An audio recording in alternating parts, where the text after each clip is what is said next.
The nanny calmed the rancher's son, and what he did next surprised everyone. Michael Turner wiped the sweat from his forehead as he watched his son cry inconsolably in the barn. It was the fifth nanny he'd dismissed in 2 months, and little Ethan, just 7 years old, still hadn't spoken a single word since his mother had passed away. Then, through the back window, he saw a middle-aged black woman, dressed in simple clothes and a white headscarf, approaching the boy calmly. He expected another scene of desperation, like all the other nannies trying to force Ethan to stop crying. But Grace Johnson did something different. She simply sat beside the boy in the hay, took the wooden horse he was clutching tightly, and began to sing an old lullaby, the kind grandmothers used to sing to soothe their grandchildren. Her voice was sweet and melodic, full of a tenderness Michael hadn't heard in a long time. "Bogeyman, take this child who's afraid of scary faces," she sang softly, rocking the wooden horse as if it were real. Ethan stopped crying immediately, his reddened eyes fixed on this strange woman who didn't yell at him, didn't try to force him to do anything. She just sang and cradled his favorite toy. "Daddy says when I grow up he's going to give me a real horse," Ethan whispered, the first words he'd spoken in 3 months. Michael felt his heart tighten in his chest. His son had spoken. After so much silence, he had spoken again, and to a complete stranger. Grace smiled tenderly and ran her hand through the boy's messy blonde hair. "Really? That's wonderful. Have you picked out a name for him yet?" "Not yet. Daddy says I'll only get one when I'm a real man, but I don't know when that'll be." The innocent answer made Michael clench his fists. He'd promised Ethan the horse on his last birthday, but always found excuses to delay. First, he said the boy was too young, then that he needed to learn responsibility, then that things on the ranch were tough. "Do you know how to take care of animals?" Grace asked. "I don't know anything. Daddy won't let me do anything on my own. He says I'm too little and I'll ruin everything." Michael felt a stab of guilt. It was true. Ever since he'd lost his wife, Rebecca, in a car accident 8 months ago, he'd become overprotective of Ethan, yet emotionally distant. He couldn't look at his son without remembering the woman he'd loved. Grace stood and held out her hand to Ethan. "How about I teach you how to take care of the chickens? It's a good start for someone who wants a horse." "Really?" "Of course, but first we need to meet your dad and he has to agree. Can you take me to him?" Michael quickly stepped away from the window and pretended to be organizing some papers on the living room table when Ethan came in, pulling Grace by the hand. "Daddy, this is Aunt Grace. She's going to teach me how to take care of the chickens." The rancher looked at the woman who had made his son speak again. She was about 50, with dark skin, kind eyes, and a humble demeanor. She wore a long brown skirt and a beige blouse. Everything simple but clean and well kept. "Are you Michael Turner?" Grace asked. "I came about the ad in the newspaper for the nanny position." "Do you have experience with children?" "Yes, sir. I've cared for many children in town, and I lost a son of my own." Her voice trembled slightly. "So I know how important it is to give little ones love and attention." Michael studied her face. There was something true in her eyes, a shared pain he recognized immediately. The other nannies couldn't. He hasn't spoken in months. Children don't speak when they don't feel safe enough to speak. Sometimes, all we need to do is show them we're listening. Ethan tugged at his dad's shirt sleeve. "She's going to teach me about the chickens, Daddy, please." Michael looked down at his son. It was the first time in months he'd seen excitement in the boy's eyes. "All right, you can stay, but there are rules in my house." "What rules, Mr. Turner?" "Ethan is my heir. I don't want him mixed up with ranch handwork. No hanging around the chicken coop or getting dirty with animals." Ethan's smile vanished instantly. Grace noticed the change and knelt in front of the boy. "It's okay, Ethan. We'll find other things to do together." But Michael saw the disappointment in his son's eyes, and it bothered him the rest of the day. Grace was settled in the staff quarters, a small building behind the main house. It was simple but clean, with a single bed, an old wardrobe, and a window overlooking the backyard where Ethan liked to play. The first week, she followed Michael's rules strictly. She kept Ethan indoors, helped with his homework, and prepared meals. But the boy was visibly sad about not being allowed near the animals. Dear listener, if you're enjoying the story, don't forget to like and especially subscribe to the channel. It helps us a lot as we're just starting out. Now, back to the story. One afternoon while Michael was in town handling business, Grace made a decision. She took Ethan to the chicken coop and showed him how to scatter corn for the hens. Watch, Ethan. You have to toss it like this, nice and spread out so they all get some. But Daddy said I can't. Sometimes we need to learn things first before showing our parents we're capable. How about it being our little secret for now? Ethan nodded eagerly and started scattering the corn. The hens rushed toward him, pecking and clucking. The boy laughed for the first time in months. Aunt Grace, why's that hen over there all alone? Grace looked where Ethan pointed and saw an older, slightly lame hen keeping her distance from the others. That's Henrietta. She's the oldest in the coop. Sometimes the others don't let her eat with them. That's sad, like me at school. Grace knelt beside him. What do you mean, like you at school? After Mommy left, the kids started avoiding me. They say they don't know what to say to me. How does that make you feel? Sad. And mad too. But Daddy says men don't cry, so I can't show it. Grace's heart ached. This child was carrying too much for his age.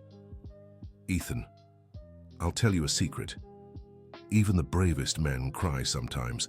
Crying isn't for the weak, it's for those with a heart. Really? Really? And you know what we're going to do for Henrietta? We'll set aside a little corn just for her, so she doesn't go hungry. Ethan scooped a handful of corn and slowly approached the older hen. Henrietta let him get close and ate right from his hand. She likes me. Of course she does. You were kind to her. When Michael returned from town, he found Ethan unusually quiet, as if hiding something. At dinner, the boy barely touched his food. What's wrong, Ethan? Didn't you like Grace's cooking? No, Dad, the food's good. Michael glanced at Grace, who was serving dinner with a slightly tense expression. Did something happen today? No, sir. Ethan was very well behaved. But Michael knew his son. There was something different about him. A quiet excitement he hadn't seen in ages. He decided to investigate. The next morning, Michael pretended to leave for town, but watched from a distance. He saw Grace take Ethan to the chicken coop and how the boy lit up while feeding the hens. Did you see the tenderness with which your son treated the oldest chicken and how he laughed when it ate from his hand? His first impulse was to march over there and scold Grace for disobeying his orders, but something made him stop. Ethan was happy, truly happy, in a way he hadn't been since before losing Rebecca. Michael remembered when he himself was a child helping his dad on the ranch. His fondest memories were of caring for the animals, learning about responsibility and life.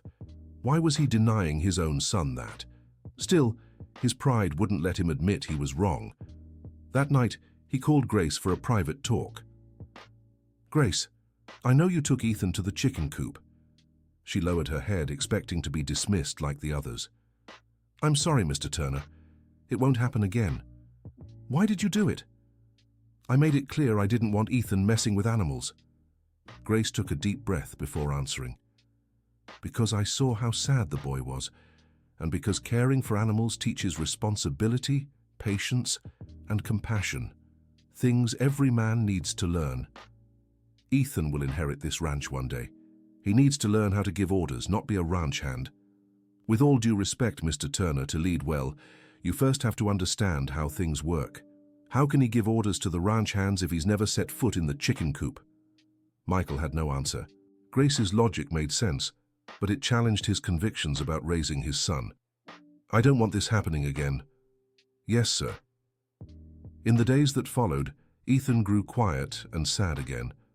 Grace respected Michael's orders, but she saw how the boy gazed longingly out the window toward the chicken coop. One afternoon, while Michael was in his office, Ethan approached his desk with the wooden horse in his hands. Daddy, can I ask you something? Of course, son. Why can't I take care of the chickens?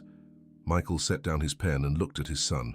Those blue eyes, just like his mother's, stared back with a seriousness unsettling for a 7-year-old. Because you'll be the owner of this ranch. Owners don't do an employee's work. But Mr. Hank takes care of the oxen and he's the foreman. That's different.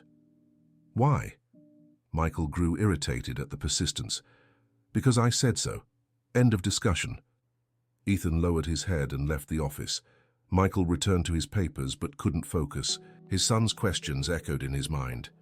That night, Grace was preparing Ethan's warm milk when the boy walked into the kitchen, downcast. "Aunt Grace, does Daddy not love me anymore?"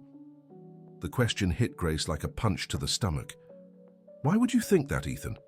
"Because after Mommy left, he doesn't talk to me anymore.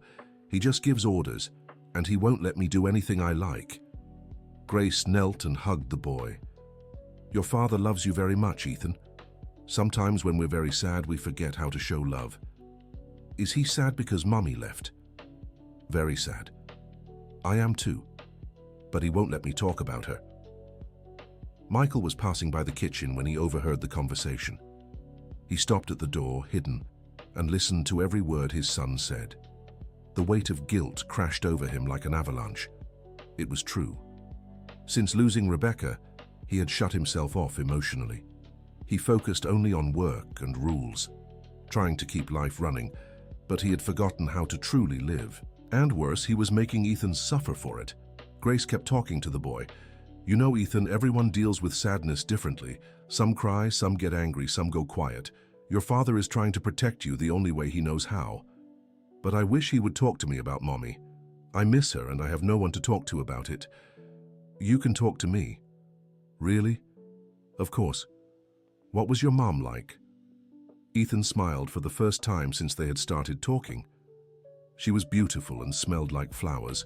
She always sang me to sleep and let me help her in the garden. She said plants need affection to grow, just like people."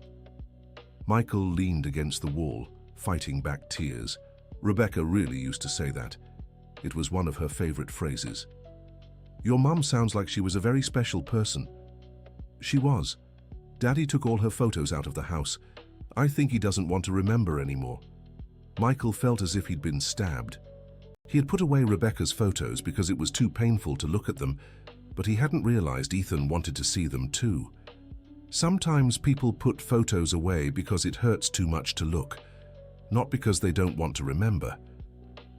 "Do you think if I'm a really good boy, Daddy will let me see Mommy's photos?"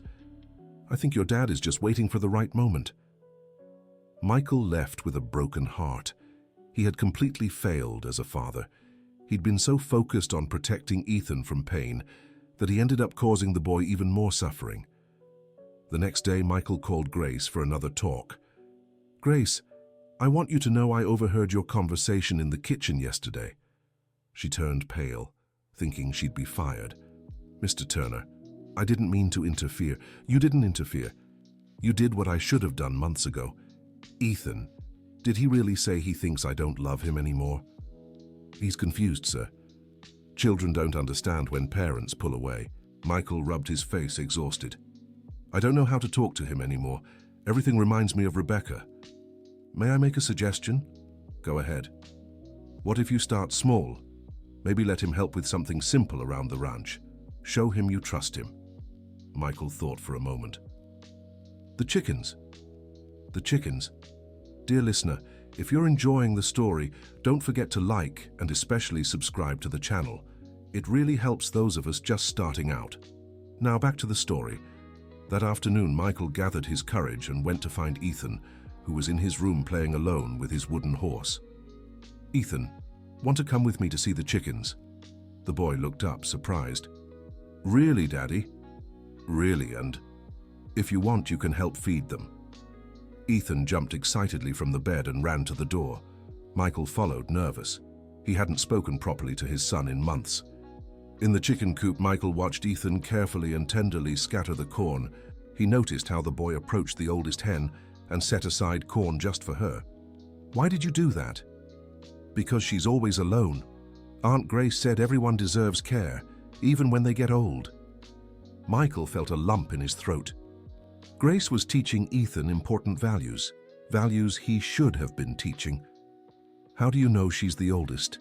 Aunt Grace told me. "Her name's Henrietta, and she has trouble walking. The other chickens sometimes don't let her eat with them." "What else has Aunt Grace taught you?" Ethan eagerly shared everything he'd learned in the few days he'd spent in the coop. Michael realized his son was soaking up knowledge like a sponge and that there was a new maturity in his observations.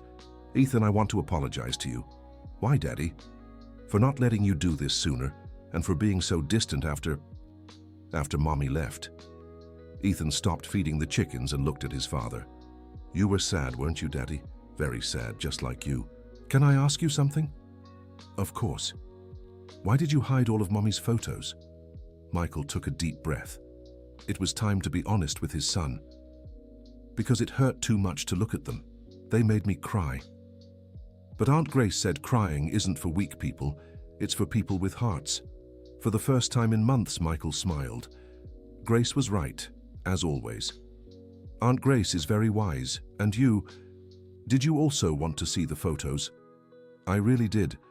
Sometimes I forget Mommy's face and it scares me. Michael knelt in front of his son and hugged him tightly. Tonight, we'll look at the photos together, and you can tell me everything you miss about Mommy. Really? Really? And Ethan? Yes, Daddy? Starting today, you can help take care of the chickens every day, if you want. Ethan hugged his father so hard he nearly knocked him over. Thank you, Daddy. I really want to. That night, father and son spent hours looking at photos of Rebecca and talking about memories. Ethan shared everything he missed, and Michael realized just how much his son had been holding in alone. Grace watched from a distance, happy to see the family beginning to reconnect. But she had no idea her presence on the ranch was causing other kinds of trouble. Mrs. Margaret Wilson, owner of the neighboring ranch and one of the most influential women in the county, had eyed the arrival of the new nanny with suspicion. A woman nearing 70, widowed and extremely traditional, she disapproved of how Michael was raising Ethan. During Sunday Mass at the small-town church, Mrs. Margaret approached Michael afterward. "Michael, my dear, how is Ethan?" "He's well, Mrs. Margaret. Thank you for asking." "I heard you hired a new nanny, a woman, how should I say, about more simple." Michael bristled at her tone. "Grace is an excellent professional. Ethan has adjusted very well." "Of course, dear. Children adjust to anything. But don't you think Ethan needs someone with more formal education? After all, he's your heir." "Grace has all the education Ethan needs. She teaches important values." Mrs. Margaret smiled a smile that didn't reach her eyes. "I don't doubt it, dear. I just think you should be careful. A young widower, a single woman in the house. People talk, you know." Anger rose in Michael's chest. "People can say whatever they want. Grace is there to care for my son." Of course. I'm just warning you as a family friend." Michael walked away before he said something he'd regret, but Mrs. Margaret's words planted a seed of doubt in his mind. In the days that followed, Michael caught himself watching Grace differently. She was an attractive woman, despite her simplicity, with a lovely smile and a gentle way of moving. Were people really talking? The doubt began to affect his behavior. He grew distant again, avoiding long conversations with Grace and limiting their interactions to what was strictly necessary. Grace noticed the change immediately. Michael had turned cold and formal again after days of seeming to open up. She didn't understand what had happened but respected his space. Ethan noticed too. "Aunt Grace, is Daddy mad at you?" "No, Ethan. Why do you think that?" "Because he got quiet again and doesn't talk to you anymore." Grace sighed. She'd been through this before in other homes. Employers who started hearing gossip about single nannies and decided to keep their distance. Sometimes grown-ups worry about things that have nothing to do with us. What kind of things? Complicated things you'll understand when you're older. But Ethan was sharper than he seemed. "Are people saying you're going to be my new mommy?" Grace nearly dropped the bowl she was holding. "Why do you ask that?" "Because Tommy from school said people always say that when there's a new nanny." "And what do you think about that?" Ethan grew thoughtful. "I really like you, Aunt Grace. But my mommy only has one. You're my aunt in my heart." Grace hugged the boy, moved by his maturity. "And you're my boy in my heart too." Meanwhile, Michael was in the office trying to focus on the accounting books when his foreman, Hank Johnson, knocked on the door. "Boss, can I have a word?" "Come in, Hank. What is it?" Hank was a trusted man, having worked on the ranch for over 20 years and one of the few people Michael opened up to. "It's about Grace, boss." Michael looked up, tense. "What about her?" "Nothing serious. It's just, well, I tried talking to her yesterday, invited her for coffee in town on Sunday. She refused. And? She said she's not here for that she only came to take care of Ethan and doesn't want any trouble." Michael felt a strange relief, but hid it. She did the right thing. Work shouldn't mix with personal matters. That's what I thought. "But boss, can I say something?" "Go ahead." "Ethan's been so different since she arrived, for the better. The boy's talking again, smiling again. Even if you don't want anything with her, she's been good for your son." Michael nodded but didn't reply. He knew Hank was right, but Mrs. Margaret's words still echoed in his mind. At the end of the week, Michael decided to go to town to handle some bank business. Ethan wanted to come along, but Michael said it would be a quick trip and that he should stay studying with Grace. In town, Michael ran into some acquaintances at the bank, and the conversation inevitably turned to his personal life. "Michael, I heard you hired a new nanny," remarked Dr. Richards, the town doctor. "That's right. And how's Ethan? We know he went through a rough patch." "He's better, much better." "That's good. Children need stability. And you, how are you handling everything?" "One day at a time." Dr. Richards lowered his voice. "Michael, I know it's none of my business, but people are talking..." "Talking about what?" "About you having a young woman in the house. I know it's silly, but you know how small towns are." Michael's stomach twisted. "What exactly are they saying?" "Nonsense. That you hired her for personal reasons, not for Ethan. That you're taking advantage of her situation, things like that." "And who's spreading these stories?" Dr. Richards hesitated. "Well, Mrs. Margaret has been talking quite a bit about it." Michael clenched his fists. Mrs. Margaret was spreading gossip about Grace, a woman who was only doing her job with dedication and kindness. "Dr. Richards, Grace is an exemplary professional. Ethan started talking again because of her. She saved my son from depression." "I know that, Michael. I'm just warning you to be careful. Sometimes gossip can hurt even a good person." Michael returned home troubled. Grace didn't deserve to be the target of malicious talk. She was an honest woman who just wanted to do her job. That night, after putting Ethan to bed, Michael called Grace to talk in the living room. "Grace, I need to tell you something." "Yes, Mr. Turner."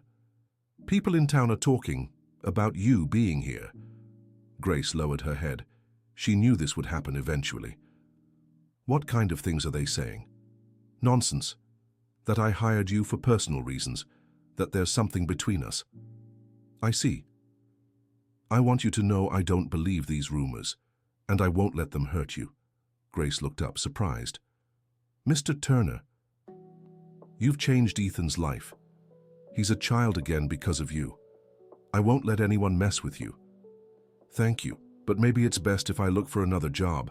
I don't want to cause trouble for you or Ethan." "No, you're not going anywhere. Ethan needs you, and so do I." The words came out of Michael's mouth before he could think them through. Grace looked at him in surprise. "What do you mean, sir?" Michael took a deep breath. It was time to be honest. "You taught me how to be a father again, Grace. You made me realize how much I was failing Ethan. I don't know how to thank you for that." "You don't have to thank me. It's my job." "No, it's not just a job. You truly care about him, and that's worth more than any salary." Grace felt tears in her eyes. "Ethan is a special boy. Anyone would grow attached to him. Not all the previous nannies did. You're different." There was a moment of silence between them. Michael realized he was looking at Grace differently, not as an employee, but as a woman, and that scared him. "Well, that's all I wanted to say. Good night, Grace." "Good night, Mr. Turner." Grace went to her room confused. There was something different in Michael's gaze, an intensity that hadn't been there before. Could the gossip have some truth to it? She shook her head, pushing those thoughts away. Michael was her boss, a grieving man who still loved his late wife. She was only there to take care of Ethan, nothing more. The following week, Ethan fell ill with a high fever. Grace stayed by his side day and night, applying cold compresses and making homemade tea to bring down his temperature. "Aunt Grace, you won't leave, right?" Ethan asked in the middle of the night, delirious from the fever. "I won't leave, my angel. I'll stay here until you get better." "Promise?" "I promise." Michael appeared at the bedroom door. "How is he?" "The fever is going down. The lemon balm tea is working." "You haven't slept at all?" I didn't want to leave him alone. A child with a fever needs constant care. Michael approached the bed and touched his son's forehead. It really was cooler. "You should rest a little. I can stay with him." "You don't have to, Mr. Turner. I'm used to it." "Grace, when you lost your son, what was it like?" The question caught Grace off guard. She never talked about it. "Why do you want to know?" "Because I see how you care for Ethan as if he were your own son, and it makes me think about what you must have gone through." Grace looked at Ethan sleeping and sighed. "My Anthony was 8 years old. He got sick just like Ethan is now, but the fever wouldn't go down. It was a different time. There were no doctors in the countryside. By the time I got him to town, it was too late." Michael felt a tightness in his chest. "I'm so sorry. It was 10 years ago. It took me a long time to be able to care for a child again. Ethan was the first." "Why did you accept the job here?" "Because when I saw you on the first day, I saw a desperate father trying to help his son, just like I was. And Ethan, he reminded me of my Anthony. The same sad eyes." "You never wanted to have children again?" "I never married. And after I lost Anthony, I didn't think I could love another child. But Ethan, he won my heart from the very first day." In that moment, Michael understood why Grace was so devoted to his son. She saw in Ethan a second chance to be a mother, to protect a child who needed her. "Grace, You don't have to say anything. I know I'm getting too attached, but I can't help it. I don't want you to stop. Ethan needs that affection." Dear listener, if you're enjoying the story, take a moment to like and especially subscribe to the channel. It helps us a lot as we're just starting out. Now continuing. Ethan stirred in bed and opened his eyes. "Daddy? Aunt Grace?" "We're here, son," Michael said, stroking the boy's hair. "Did you two fight?" "Why would you think that?" Grace asked. "Because Daddy got sad again and so did you." Children noticed everything. Michael and Grace exchanged an understanding glance. "We didn't fight, Ethan. We were just talking about grown-up things," explained Michael. "That's good. I don't want you two to fight. You're the people I love the most." Ethan fell back asleep, leaving Michael and Grace deeply moved. The boy saw them as a unit, the two most important people in his life. The next morning, Ethan was better. The fever had gone down, and he wanted to go back to taking care of the chickens. "Not yet, Ethan. You need to recover fully," said Grace. "But what about Henrietta? Who's going to give her special food?" "I can take care of that," Michael offered. Ethan smiled excitedly. "Do you remember how?" "I do. Separate corn, just for her, because the others won't let her eat with them." "That's right. Daddy, you learned it perfectly." Michael went out to tend to the chickens with a lighter heart. Ethan was creating happy memories with both of them, memories that would help him overcome the loss of his mother. In the chicken coop, Michael found Hank organizing the equipment. "Boss, I'm glad Ethan's doing better. Thanks to Grace's care. She's a special woman. I don't know many people who'd stay up 3 nights in a row looking after someone else's child." "That's true." "Boss, can I say something?" "Go ahead." "You like her, don't you?" Michael stopped scattering corn for the chickens. "What do you mean?" "Grace. You like her as a woman, not just as Ethan's nanny." Michael was speechless. Hank could be too blunt sometimes. "Hank, there's nothing wrong with that, boss. You've been a widower for almost a year. Mrs. Rebecca wouldn't have wanted you to stay alone forever. It's complicated. Because of the gossip? Because of everything. Grace is my employee. There's a social difference between us. And Ethan, he's getting very attached to her. Ethan's attached because she gave him the love he needed. And about social differences, Boss, with all due respect, that only matters if you let it. Michael kept feeding the chickens in silence. Hank was right, but things weren't that simple. That afternoon, Mrs. Margaret showed up at the ranch unannounced. Michael greeted her politely in the living room, but without enthusiasm. "Michael, dear, I came to see how Ethan is doing. I heard he was sick." "He's better, thank you." "That's good. And who took care of him?" "The nanny." "Grace took very good care of him, I'm sure. She must have experience with sick children." There was something in Mrs. Margaret's tone that bothered Michael. "What are you implying?" "Nothing much, dear. It's just, well, I've heard some talk in town." "What kind of talk?" "About how she cared for Ethan while he was sick. They say she stayed in his room all night, alone." Anger rose in Michael's chest. Where else would she be? Ethan had a high fever. Of course, I just think you should be careful. People might misunderstand." "Misunderstand what? A nanny doing her job?" "Michael, dear, I know you get upset when I bring this up. But as a family friend, I feel it's my duty to warn you." "Warn me about what?" "This woman might be taking advantage of the situation. Young widower, motherless child. It's the perfect setup for someone ill-intentioned." Michael stood up from the armchair. "Mrs. Margaret, with all due respect, you don't know Grace. She's an honest and dedicated person." "She may be, dear, but she's also an ambitious woman. Have you thought about what she gains by staying here? A roof, food, and getting close to a man of means." "Enough!" Michael raised his voice. "I won't allow you to speak about Grace like that in my home." Mrs. Margaret stood up, offended. "Michael Turner, I'm trying to help you. But if you'd rather be blind, that's your problem. Just don't come to me when you find out the truth about this woman.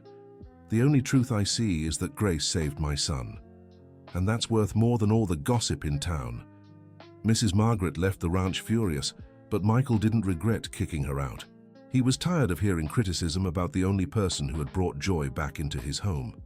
Ethan, who had overheard part of the argument while hiding on the stairs, ran to find Grace in the kitchen. "Aunt Grace, does that lady not like you?" "Why do you ask that, Ethan?" "Because I heard Daddy arguing with her because of you." Grace sighed. Things were getting complicated. "Sometimes people don't like change, Ethan." "What kind of changes?" "Grown-up things you'll understand when you're older. But you're not leaving because of her, right?"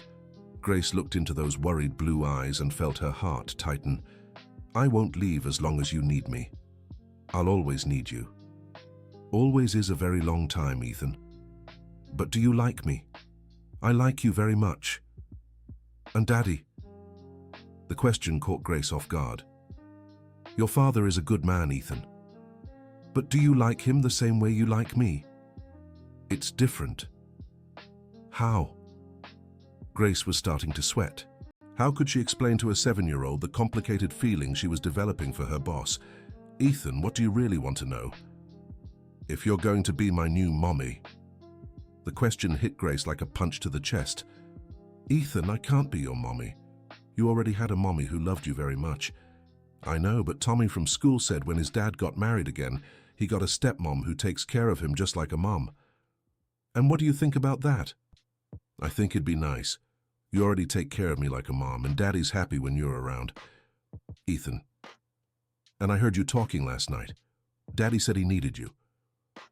Grace realized Ethan was piecing together bits of conversation and forming his own interpretation. "My angel, things aren't that simple." "Why not?" "Because I'm your daddy's nanny. He's my boss." "So what?" "Bosses and employees don't end up together." "Why not?" "Because that's just how things work." Ethan grew thoughtful. "Aunt Grace, do you like Daddy?" Grace blushed. How could a child ask such direct questions? "Ethan, that's too complicated to explain." "But do you like him or not?" Grace looked into his eyes and decided to be honest. "I do. Your father is a good man. But liking someone and being with them are different things." "So you like each other but can't be together?" "That's right." "That's silly." Grace laughed despite the situation. "Why is it silly?"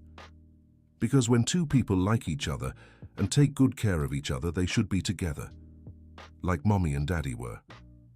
The simplicity of a child's logic made Grace think. In a way, Ethan was right. But the real world was more complicated than a child's perspective. That night, Michael ate dinner alone while Grace fed Ethan in the kitchen. He had created this separation to keep his distance, but he could feel it only made things more tense. After dinner, he went to talk to Grace. "Grace, I wanted to apologize for Mrs. Margaret's visit today." "There's no need to apologize, Mr. Turner. It wasn't your fault." "It was. I should have been firmer with her from the start." "What did she say?" Michael hesitated. He didn't want to hurt Grace by repeating the cruel words.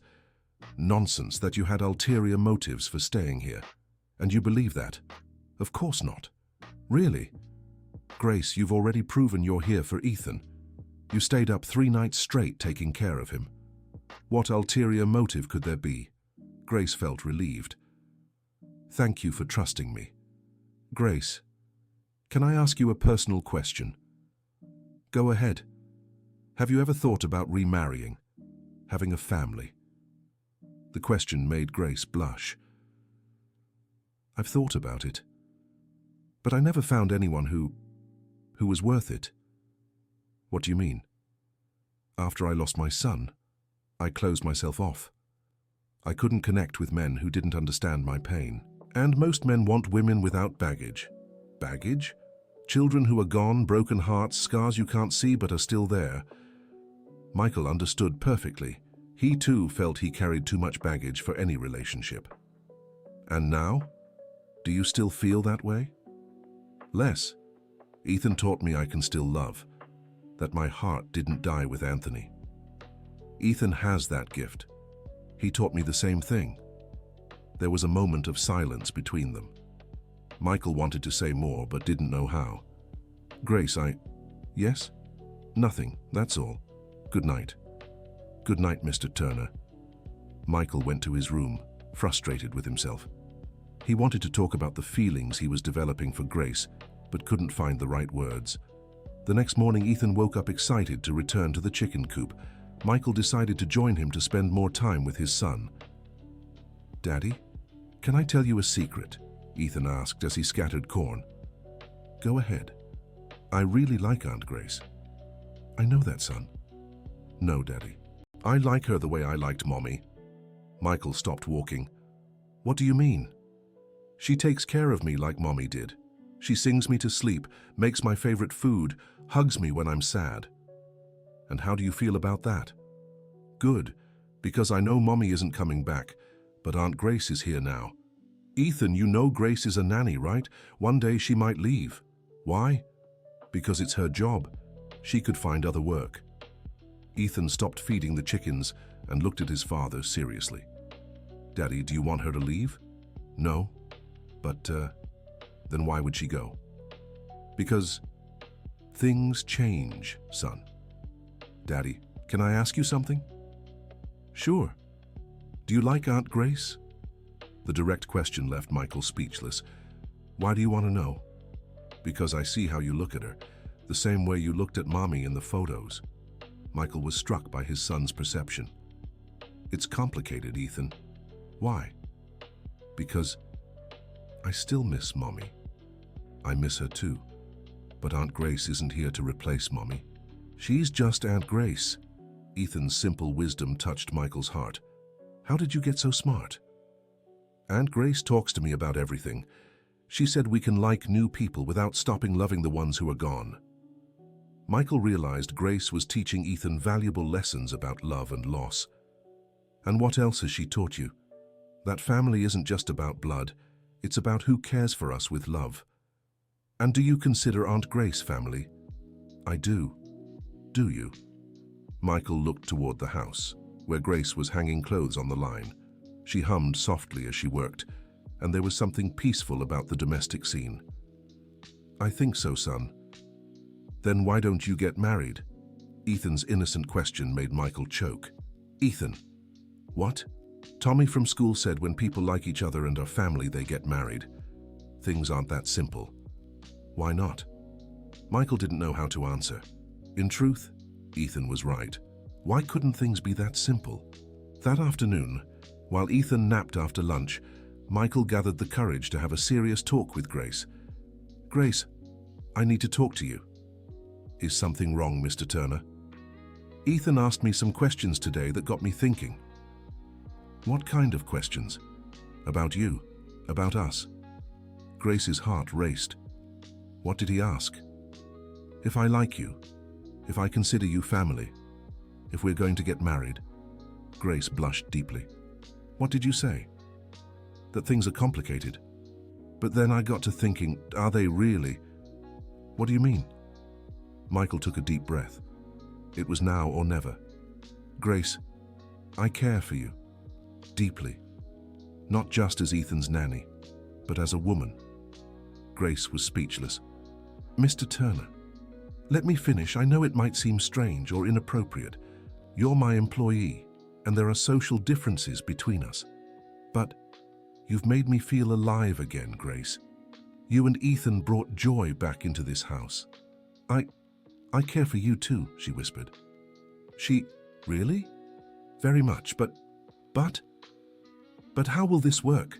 People are already talking, and Ethan, he might get confused. Ethan wants us to be together. He even suggested we get married." Grace laughed nervously. "He's just a child. A very wise child. Grace, I'm not asking you to forget our social standing. I'm asking you to forget all that and just think about how you feel." "And what I feel matters. It's the only thing that matters." Grace looked into Michael's eyes and saw sincerity there. "I'm scared." "Of what?" "That this won't work out. That Ethan might get hurt. That you'll regret it." "Grace, I can't promise everything will be perfect, but I can promise I'll fight for it, for you, for Ethan, for us. And what about people, the gossip? To hell with them. The only opinions that matter to me are yours and Ethan's." Grace felt tears welling up. "Michael, may I call you Michael?" "Of course. Michael, I love you." "I love you too, Grace." They kissed right there in the kitchen, a tender kiss full of pent-up emotion. When they pulled apart, Ethan was standing in the doorway, grinning. "Finally," he said, clapping his hands. Michael and Grace laughed, slightly embarrassed at being caught. "Ethan, how long have you been there?" Michael asked. "Long enough to see you two stopped being silly." "Silly how?" "Pretending you didn't like each other." Grace knelt in front of Ethan. "Ethan, do you understand what this means?" "That you're getting married, and I'll have a new mum." "A stepmother," Michael corrected. "Grace won't replace your mother. I know, she'll be my stepmom in my heart, just like you're my family in my heart." The three of them hugged there in the kitchen, forming a family born of love, not blood. But Michael knew things wouldn't be easy. The small town wouldn't readily accept his relationship with a humble nanny. There would be prejudice, gossip, and resistance. The following week, Michael made a bold decision. He invited Grace to join him at Sunday Mass as his girlfriend, not his employee. "Are you sure about this, Michael?" Grace asked. "People will talk." "Let them talk. I want everyone to know you matter to me." "And Ethan?" "Ethan's coming with us, as a family." On Sunday, the three arrived at the church together. Michael offered his arm to Grace, who wore her best dress, a simple yet elegant navy blue.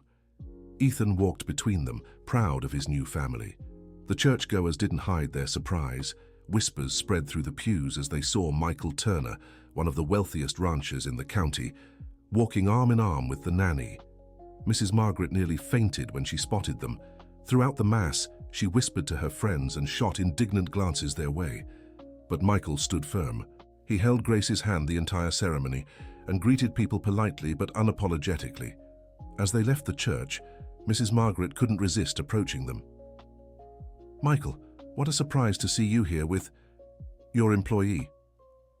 "Grace is my girlfriend, Mrs. Margaret, and I'd appreciate it if you treated her with respect." "Girlfriend? Michael, have you lost your mind?" "On the contrary, I think I've found it." "And Ethan? What will become of that boy with this situation?" Ethan stepped forward and answered for the family. "I'll be very happy, Mrs. Margaret. Aunt Grace takes really good care of me." "Children don't understand these things," murmured Mrs. Margaret. "I do understand," Ethan replied firmly. "I understand that Aunt Grace loves me and Daddy loves her too. and that's a good thing. Mrs. Margaret was left speechless by the boy's maturity. Michael seized the moment to say goodbye. "Excuse me, Mrs. Margaret, we're having a family lunch." The three left the church with their heads held high, ignoring the stares and whispers. As they walked to the car, Grace held Michael's hand tightly. "Thank you," she said. "For what?" "For defending me. For not being ashamed of me." "Grace, I'm proud of you, never ashamed." Ethan jumped between them. "Daddy, does everyone know now that Aunt Grace is our family?" "Now everyone knows," Michael confirmed. "That's good. I was tired of pretending she was just the nanny." At lunch at home, the three talked about the future. "Grace, I want to make you a proposal," Michael said. "What proposal?" "I want you to marry me." Grace nearly dropped her glass of water. "Michael, you don't have to answer now. I just want you to know this is what I want, a real family with you and Ethan." "What about me?" Ethan asked. "Isn't anyone going to ask what I want?" "What do you want, son?" Michael asked, laughing. "I want you to get married already." "I'm tired of waiting." Grace laughed too. "Are you sure, Ethan? It'll be a big change." "I'm sure. You're already my mum in my heart. We just need the official paper." Michael looked at Grace, waiting for an answer. "Yes," she said simply. "Yes? Yes, I'll marry you." Ethan shouted with joy and ran through the house announcing there would be a wedding party. Michael and Grace laughed at the boy's excitement, but they both knew there would still be many obstacles ahead. The news of the engagement spread through the town like wildfire. Reactions were mixed. Some supported Michael for finding love again, while others criticized his choice of a woman from a lower social class. Mrs. Margaret launched a full campaign against the marriage, spreading rumors that Grace was a gold digger, taking advantage of Michael's vulnerability. But there were those who defended the couple. Dr. Richards, who had witnessed Ethan's transformation, publicly declared that Grace had worked a miracle in the Turner family. "That boy was wasting away from sadness," he commented at the town pharmacy. "Grace brought him back to life. Michael made the right choice." Hank, the foreman, also stood up for his boss. "I've never seen the boss as happy as he is now," he told anyone who would listen. "And Ethan is like a new boy. Grace is a blessing to that family." Yet the social pressure began to weigh on Grace. Some women in town treated her with disdain when she went to the market. Others made cruel remarks about her landing a rich husband. One afternoon, Grace came home visibly shaken after a trip to town. "What happened?" Michael asked, noticing her distress. "Nothing serious." "Grace, I know you. What happened?" "Some women at the market made comments, said I was a gold digger, that I wasn't good enough." Michael was furious. "Who said that?" "It doesn't matter." "It does matter. No one disrespects my fiancé." "Michael, maybe they're right. Maybe I'm not good enough for you." Michael stopped what he was doing and looked at her firmly. "I never want to hear you say that again. You're the best thing that's happened to me and Ethan in a very long time. But no buts. Grace, you saved my son. You taught me how to be a father again. You made me love again. How could that not be good enough? People will always see me as the lucky nanny. So what? What matters is how I see you, how Ethan sees you. You're strong, loving, wise, beautiful. You're everything a man could want in a woman." Grace hugged Michael, feeling comforted by his love. "I love you," she whispered. "I love you too. And we're getting married no matter what anyone says." Ethan, who had overheard the conversation, appeared in the living room. "Aunt Grace, are you sad because of the mean people?" "A little, Ethan. Do you want me to tell them you're the best mom in the world?" Grace knelt and hugged the boy. "You'd do that for me? I'd do anything for you. You take care of me. I take care of you." Ethan's simplicity and loyalty moved Grace to tears. "Thank you, my angel." "You're welcome. And Aunt Grace." "Yes? When you get married, can I call you Mom?" Grace looked at Michael, who nodded, emotional. "Yes, my son. Of course you can." From that day on, Ethan began calling Grace Mom.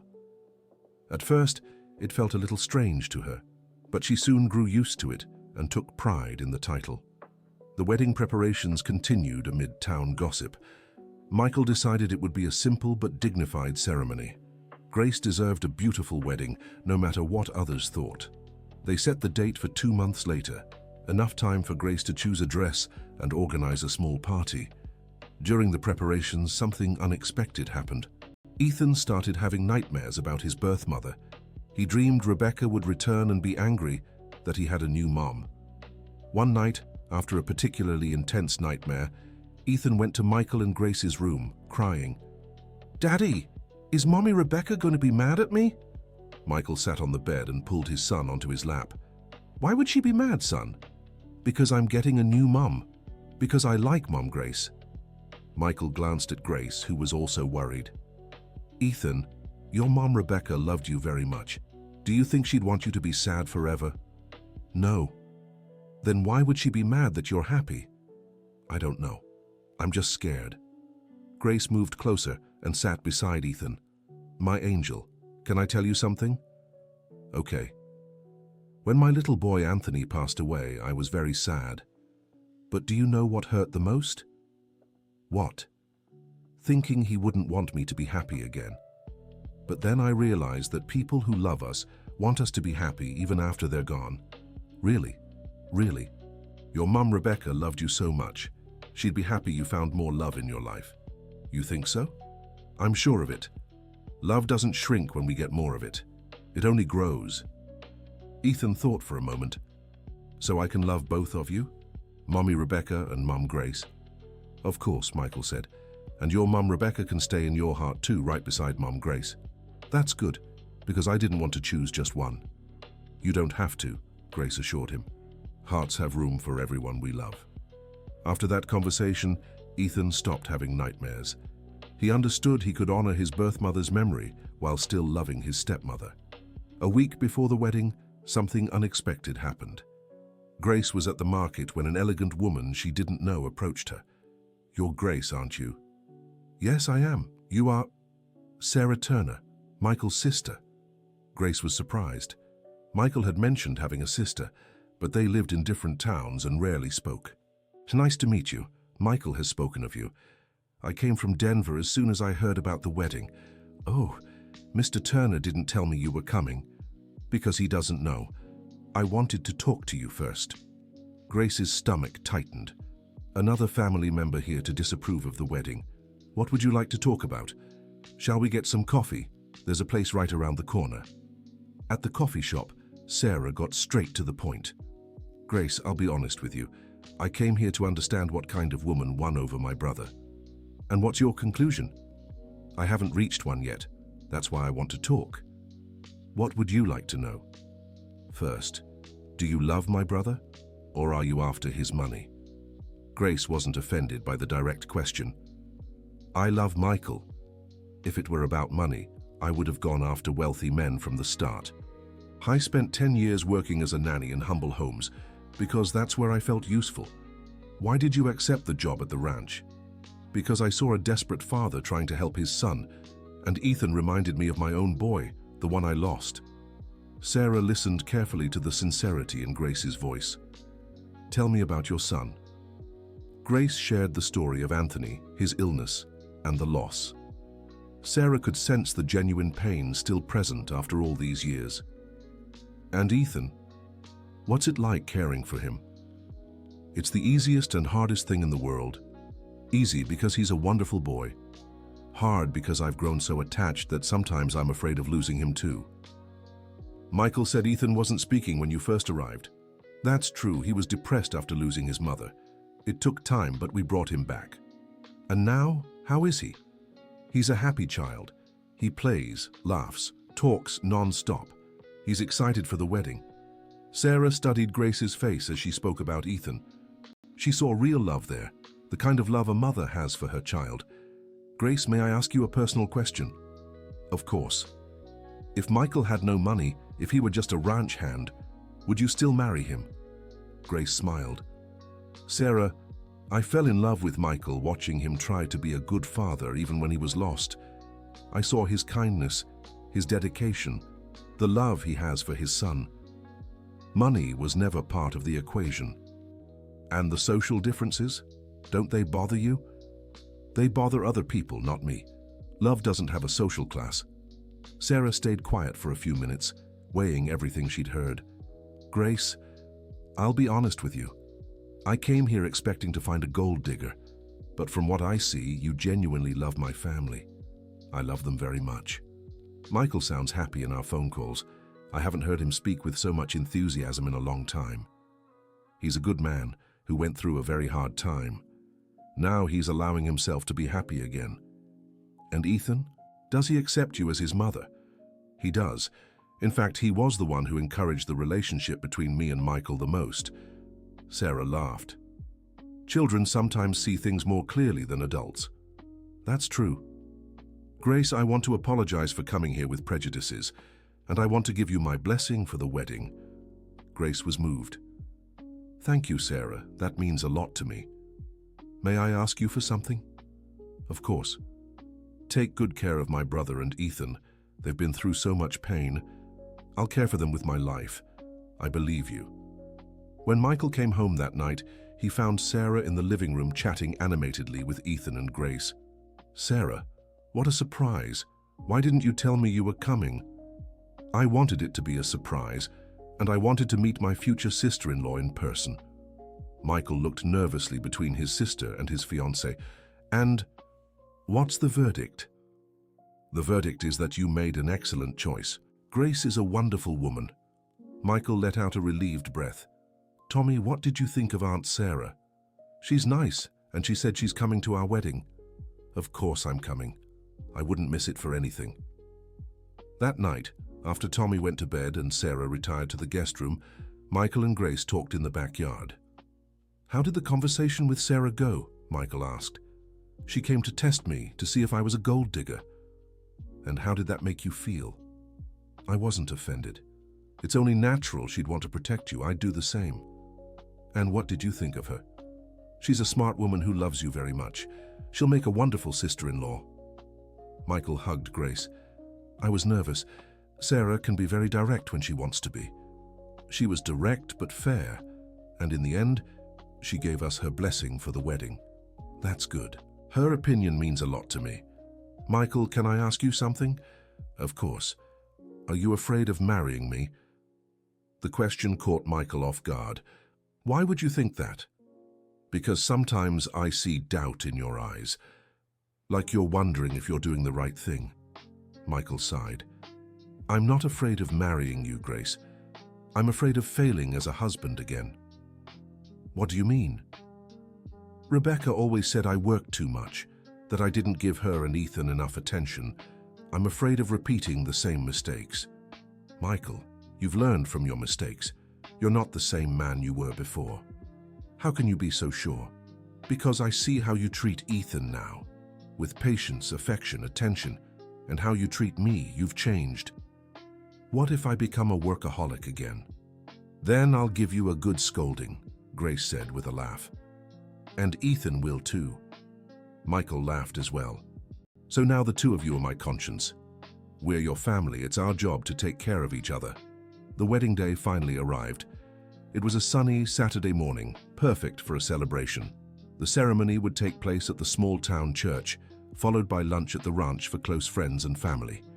Grace woke up early, nervous but happy. Sarah helped her get ready, styling her hair into an elegant bun and assisting with her makeup. You look beautiful, Sarah said, admiring the result. Grace's dress was simple yet elegant, white with long sleeves and a mid-length hem. She had chosen something understated but lovely, fitting for a small-town ceremony. Ethan was beyond excited. He wore his best suit, a navy blue one Michael had specially made for the occasion. Mom Grace, you're the most beautiful woman in the world, he exclaimed when he saw her ready. Thank you, my love. You look very handsome too. Daddy's going to be speechless when he sees you. Michael, standing beside him, truly was at a loss for words when Grace came down the stairs. She was radiant, her smile lighting up her entire face. You look stunning, he managed to say. Thank you. You look very handsome too. Ethan squeezed between them. Now let's hurry to the church before you both start crying and ruin your makeup. Everyone laughed at the boy's practical remark. At the church, a few townspeople were present, more out of curiosity than support. But there were also true friends, Hank and his family, Dr. Richards, the priest who had baptized Ethan, and some close neighbors. Mrs. Margaret didn't show up, as expected, but her absence wasn't missed by anyone. The ceremony was simple and moving. The priest, Father Thomas, who had known the family for years, gave a beautiful sermon about second chances and families of the heart. "Michael and Grace," he said, "you've come here by different paths, carrying different pains and experiences. But in each other and in Ethan, you found the chance to build something new and beautiful." Ethan, standing beside the bride and groom as the best man, grinned from ear to ear. When it came time for the vows, Michael spoke first. "Grace, you came into my life when I needed it most, even if I didn't know it. You taught Ethan to speak again. You taught me to be a father again. You taught me to love again. I promise to take care of you the way you've taken care of us, with dedication, patience, and so much love." Grace was too emotional to say much. "Michael, you and Ethan gave me a family when I thought I'd never have one again. I promise to love you, protect you, and be the best wife and mother I can be." When the priest asked if anyone opposed the marriage, Ethan shouted, "I support it, and anyone who doesn't will have to deal with me."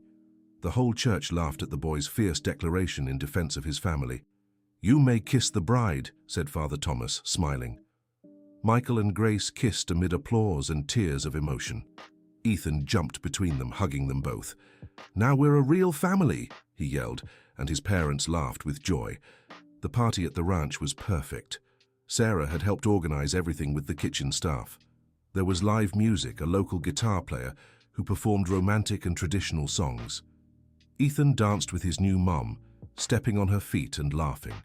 Michael danced with Sarah and then with Grace to a slow, emotional waltz. During lunch, Hank made a toast. "I've known the boss for over 20 years. I watched him build this ranch, marry Rebecca, have Ethan. I also saw the pain after the loss, but I've never seen him as happy as today. Grace, you're a blessing to this family." "To the bride and groom!" Everyone raised their glasses and applauded. Dr. Richards also spoke. "As a doctor, I've seen many families suffer loss. I know how hard it is to rebuild happiness. Michael, Grace, and Ethan are proof that love always finds a way. Ethan, you've gained a wonderful mother. Grace, you've gained a family that will love you forever." More applause and tears followed. When the party ended and the guests left, the new family sat on the porch to watch the sunset. "How do you feel now officially married?" Sarah asked. "Happy," Michael replied. "Very happy." "And you, Ethan? How does it feel to have a new mom?" "I feel like my family is finally whole again," he said, snuggling between Michael and Grace. "And you, Grace?" "I feel like I'm where I was always meant to be. At home, with my family." Sarah smiled, pleased to see her brother truly happy after so long. "Well, I think my work here is done. Tomorrow I return to Denver, but I promise to visit more often." "You're always welcome," Grace said. "Ethan loved meeting you. And I loved meeting you too. Michael, you chose well. Grace, you've gained two wonderful men." That night, after Ethan went to sleep and Sarah retired, Michael and Grace were alone for the first time as husband and wife. "Mrs. Turner," Michael teased, playing with the new title. "Mr. Turner," she replied, smiling. "How does it sound?" "It sounds right. Finally." "Grace, thank you." "For what?" "For agreeing to marry me, for accepting Ethan as your son, for turning our house into a home again." "Michael, thank you for giving me a chance, for trusting me with your son, for loving me despite all our differences." "What differences? I only see similarities, two hearts that found each other at the right time." They kissed under the stars, sealing not just their love, but their commitment to building a family based on respect, affection, and mutual dedication. In Ethan's room, the boy slept peacefully, clutching his wooden horse. On the nightstand beside his bed was a new photo, Michael, Grace, and Ethan together on the wedding day, smiling and happy. Next to it, an older photo, Rebecca and Ethan when he was younger. The two pictures shared the space harmoniously, representing the past that would always be honored and the future that was just beginning. The next morning, Ethan woke early and ran to his parents' room. "Mom! Dad! Wake up!" Michael and Grace startled awake. What's wrong, Ethan? Did something happen? Nothing. I just wanted to make sure it wasn't all a dream. Grace laughed and pulled the boy onto the bed, hugging him. It wasn't a dream, my love. We're a real family now. Forever? Forever, Michael confirmed. That's great. Now I can tell everyone at school that my mom Grace makes the best chocolate fudge in the world. Chocolate fudge? Michael asked. I didn't know you made chocolate fudge. It's one of my specialties, Grace said. Ethan taught me his mom Rebecca's recipe, and I tweaked it a little. It's even better now, Ethan said. Mommy Rebecca was good, but Mom Grace is amazing. Michael and Grace exchanged glances, touched by how naturally Ethan had learned to honor the past while embracing the present. 6 months after the wedding, life on the ranch had settled into a happy routine. Ethan was doing well in school and had made new friends who came to play on the ranch on weekends. Michael had learned to balance work and family better, always making time for his wife and son. Grace had adapted perfectly to her role as the lady of the house and a mother. She took care of Ethan, helped Michael with ranch management, and still found time to tend a small garden of herbs and flowers. Their relationship with the community had also improved.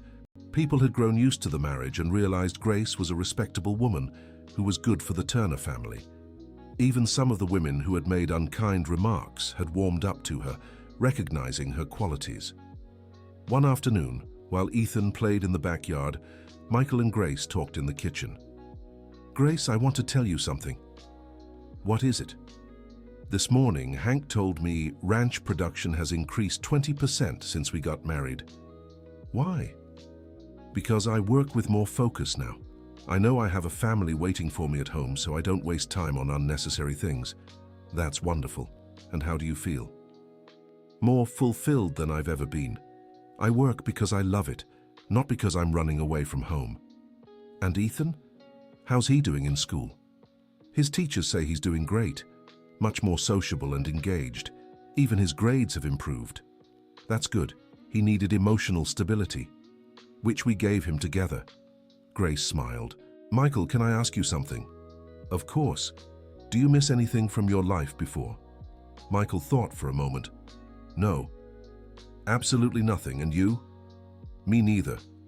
On the contrary, I feel like my life truly began when I came here. Even with all the difficulties, the gossip, the prejudice. Michael, gossip and prejudice fade, love stays, and what we have here is real love. It really is. Ethan, you, and me. A family born from the heart. The best family I could ever have, Grace said, sealing the conversation with a kiss. Ethan came running into the kitchen just then. Dad, Mom, come see. What is it, my love? Henrietta had chicks. Michael and Grace hurried after Ethan to the chicken coop.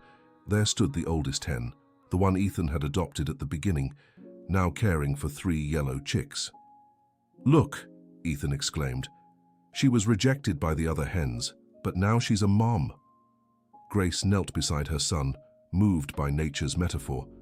Sometimes the best mothers are the ones who've suffered the most, she said, because they know how important it is to care with love. Ethan hugged Grace. Just like you, Mom. You suffered a lot, but you became the best mom in the world. Michael watched the scene with a full heart. His family had found happiness in a way he'd never imagined possible. At that moment, he realized sometimes life's greatest gifts come disguised as simple people who arrive when we least expect them, transforming everything with love, patience, and dedication.